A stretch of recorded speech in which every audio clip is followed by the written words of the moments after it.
बाहिर रमाइलो थियो, घरभित्र प्रतीक्षा। उनी साथीहरूसँग कुरा गर्दै हाँसिरहेकी थिइन्। समय बितेको उसलाई थाहा नै भएन। हिँड्दै साथीहरूको हात समात्दै, फोटो खिच्दै फोनको स्क्रिनमै संसार सीमित थियो।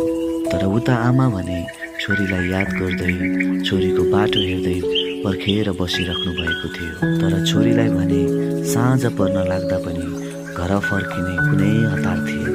तर साँझ भएपछि उनी साथीहरूसँग छुट्टिएर घरतर्फ फर्कन्छन्। जब उनी ढोकामा पुग्छिन्, ढोका धेरै पटक ढकढकाएपछि मात्र आमाले ढोका खोल्नुहुन्छ।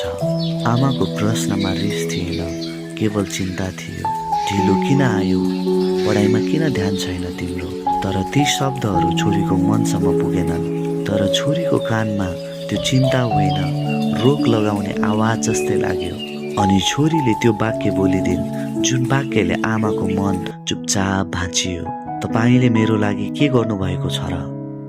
अरू आमा जस्तो तपाईँ कति पनि हुनुहुन्न। त्यो क्षण आमाले केही भनेनन्। उनी केवल धेरै वर्ष पछाडि फर्किन्। त्यो दिन जब उनले आफ्नो पीडा होइन, छोरीको जीवन रोजेकी थिइन्।